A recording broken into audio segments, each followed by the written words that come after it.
Ambidextrous, goalies never knew from which side he would launch the puck. He played when most Americans couldn't name the 6 teams that made up the NHL.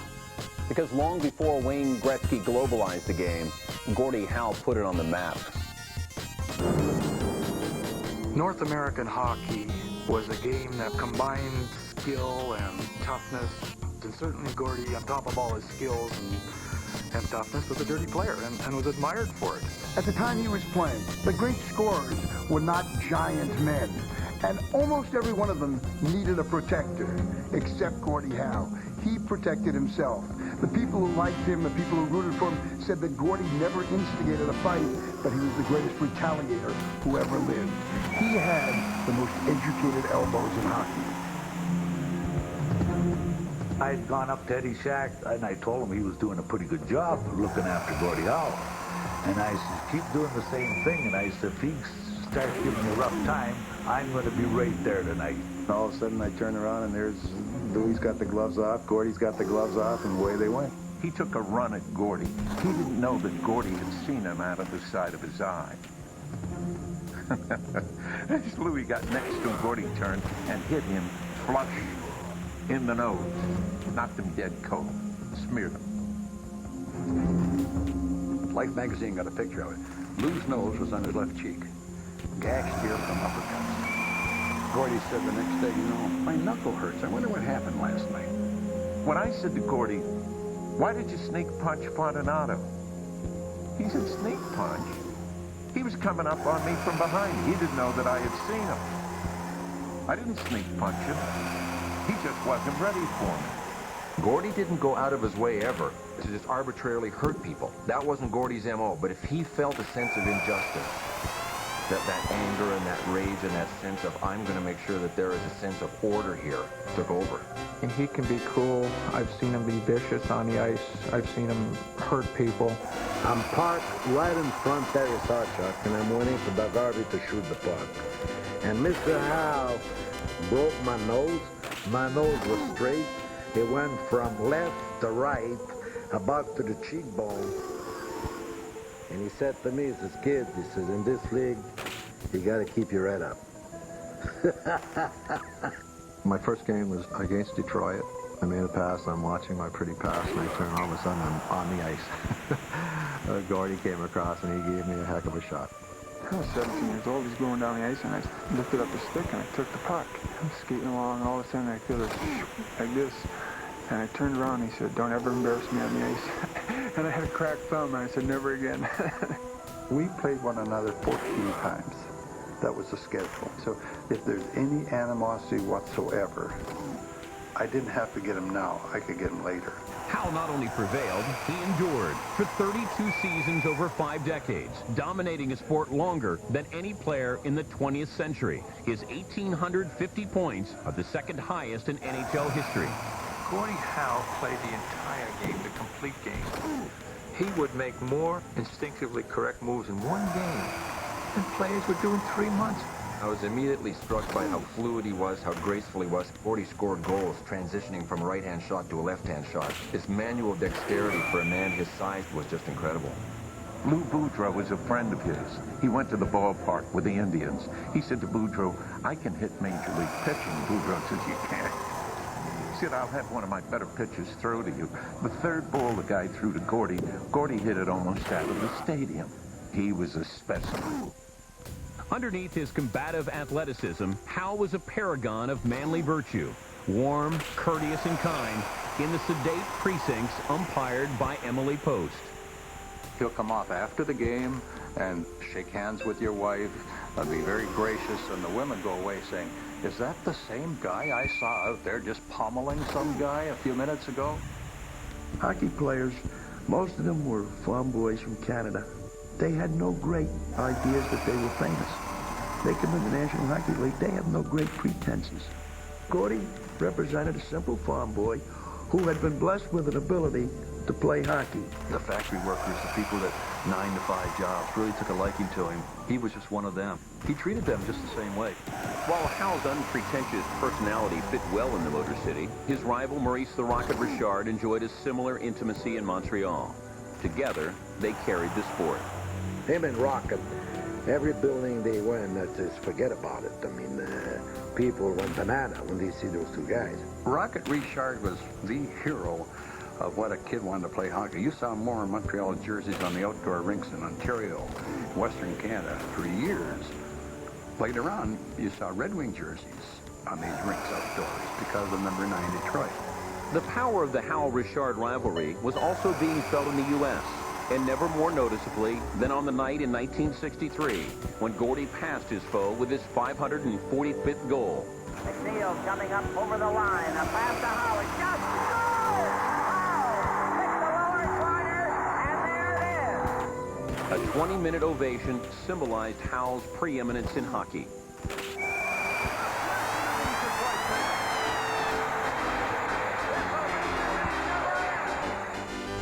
In 1967, the NHL doubled its ranks, adding 6 new teams from the U.S. The sport had found its place below the border, but Mr. Hockey might not have ignited this growth had he not survived a near-fatal injury 17 years earlier. Sports Century's 50 Greatest Athletes is presented by Seville STS with all the power and technology of the North Star system. It's what's next. Also brought to you by Burger King. When you have it your way, it just tastes better. By 10-10-321. Now just 8 cents a minute for calls over 10 minutes. And by Lincoln Financial Group. Lincoln Financial Group. Clear solutions in a complex world. In Game 1 of the 1950 Stanley Cup playoffs against Toronto, Gordie Howe crashed into the boards and didn't get up. He went after Peter Kennedy behind the net. As he did, he hit his head in the boards and was laying on the ice. He could get hurt sometimes and nobody would ever know the difference, but this time he was really seriously hurt. They shaved his head because they knew the fluid had gone from the base of the spine, but they weren't sure whether his skull had hemorrhaged. It was a grave situation, and we didn't know. We prayed like hell. I'm not a church-going man, but I learned how to pray. I actually thought, you know, the way things were going, that he was going to die. The radio was just blaring about this accident. When we came into the room, his head was all bandaged, his eye was all bandaged, he's only got the one eye peeking out. And of course, when we took his hand, he says, "Oh my God, mine." He said, they gave me an anesthetic and thought, he's out. He said, I wasn't out. I can still remember they're opening up my skull. I swore to myself, anytime I collide with a player, he's going to the hospital. March 31st, 1928, in the no-frills town of Floral, Saskatchewan, Gordie was born the 6th of 9 children to Catherine and Albert Howe. From day 1, he faced hardship. It was damn poor. We had nothing, couldn't get nothing, and we did with what we had. If you had 2 pair of socks, you were one of the lucky kids. And if you had a winter coat, you were luckier still. Like most Canadian boys, Howe played hockey on the frozen ponds that dotted the Saskatchewan farmland. We picked up horse turds off the road and used those for pucks. We called those road apples. And if nobody brought a puck, we played with these road apples. He came out to play, and he had his mother's skates. They were quite big on him at that time, but he used his mother's skates for a whole season. I think on the weekends I would play a bet you 20 hours of hockey. And the game would go from early morning to late night. And you'd play, and when you're hungry, you'd go home. The hockey for him was the great liberation because he was not a boy who did well at school. He actually failed grade 3 twice.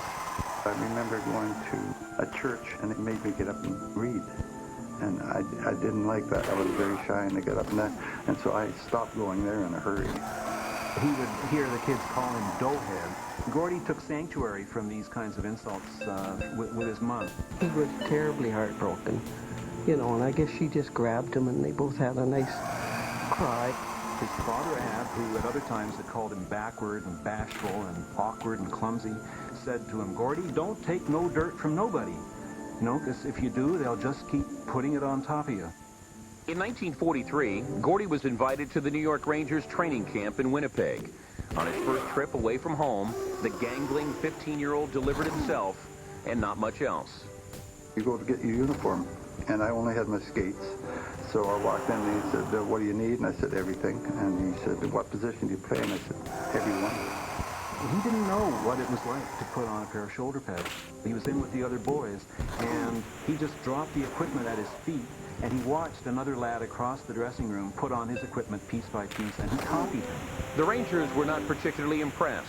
A year later, the Red Wings took a chance and signed Howe to a minor league contract. Then in 1946, he became the NHL's youngest player at 18. When Howe joined the team, all he wanted, he didn't even care for a bonus. He just wanted a Red Wing jacket. He did score a goal in his first game, but it was a long time before he got another one, and he was doing a lot of fighting, and he was picking some of the real heavyweights of the league to fight with. Gordie was told by Adam, if you get in a fight, you're going to be fined $5. We don't want you in the penalty box. We know you can beat them. Don't take a penalty. Howe matured quickly, rounding out Detroit's famed production line, a three-man force that finished 1-2-3 in NHL scoring in 1950. But while his line mates, Sid Abel and Ted Lindsay, celebrated the Stanley Cup down on the ice, Howe watched unfulfilled from the stands. In 1951, a fully recovered Howe began an unprecedented era of domination, scoring 43 goals and winning the first of 6 NHL scoring titles. The next season, while winning MVP, he led the Red Wings to a second Stanley Cup in 3 years, beating the Montreal Canadiens. People either admired or disliked Gordie Howe. If Gordie Howe was going in to play the Boston Bruins, they didn't like him, but he brought people to the building, and they filled the building to watch him play. I remember I get the call. They said they want me to come and meet Gordie Howe. And I remember Gordie Howe pulled in a big white limousine. And I remember standing there as he got out of the car, and I was just in awe. He was bigger and better and nicer than I ever imagined. I didn't really know what I wanted to be until I met Gordie Howe, and he shook my hand. From that point on, I wanted to be a hockey player. If he carried clout... Show Mom extra love this Mother's Day with an Elements Massage gift card. Our therapists will design a one-of-a-kind experience just for her. Shower Mom with self-care and save $30 on a 90-minute massage session gift card. Visit elementsmassage.com.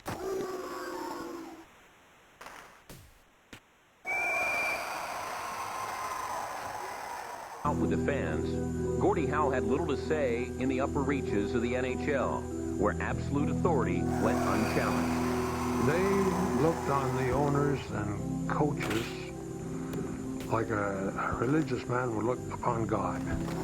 And you did whatever they asked you to do, and you never argued about the money. If you popped off in the dressing room, criticized the coach or the manager, chances are you'd be in the American League the following week. They said that they would give us the $5 a stitch every time we get cut.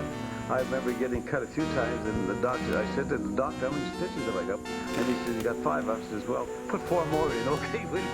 With such traditional labor management relations falling apart in 1957, the Red Wings' Ted Lindsay and the Canadiens' Doug Harvey secretly attempted to form the NHL's first players' union. I recognized that this had to be. We had to have a voice. We had the key players on every team of the 6 teams. We were in this meeting. Jack Adams comes in, he says, what are you guys doing? Ted says, we're not going out in the ice until Mr. Campbell talks to us about the union. Teddy said, who wants the association or union? Everybody stand up. We all stood up, except one guy, Gordie Howe. Gordie says, Mr. Adams treats me good. He gave me 2 jackets this year, you know. He didn't have to do that. Ted Lindsay said, I'll buy you 5 jackets. Don't worry about a jacket. Gordie Howe, with the reputation that he had, he could have been a great asset in forming this union and getting a little bit more force. He felt really torn between the two. Gordie wasn't an activist. If anything, Gordie was a bit of a pacifist. He just wanted to play hockey.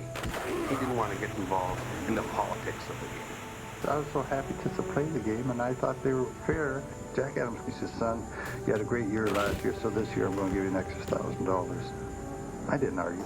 Gordie was the best player in the game at that time. It's never been written that the best player should be the biggest force off the ice. The NHL Players Union wasn't successfully organized until 1967. I'm sure Theodore Lindsay still believes that if Gordie had stood up in that meeting in the dressing room at Olympia and said, well, let's go for it and see what happens, things might have changed. We'd have been successful in negotiating with the owners to get what they owed us, and he has to live with that the rest of his life. In July of 1957, Lindsay was traded to Chicago, spelling the end of the Redwings' labor problems. Over the next decade, Howe began to see the owners in a colder light. The biggest disappointment was when they said I was the best paid player on our team and probably in the league. And I found 3 guys on our team. One was making almost twice as much.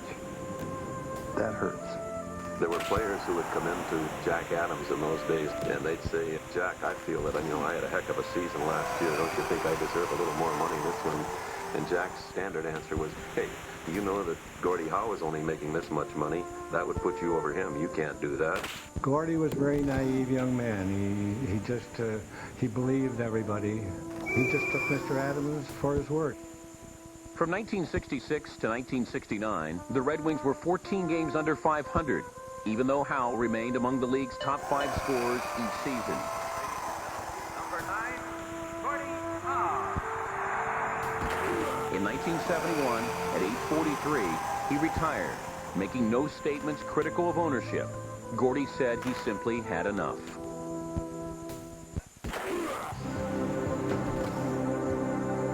When we return, Mr. Hockey, now retired, finds life away from the ice unbearable. Sports Century's 50 Greatest Athletes is presented by Seville STS with all the power and technology of the North Star system. It's what's next. Also brought to you by MasterCard. There are some things money can't buy. For everything else, there's MasterCard. By Nike and by Budweiser. Now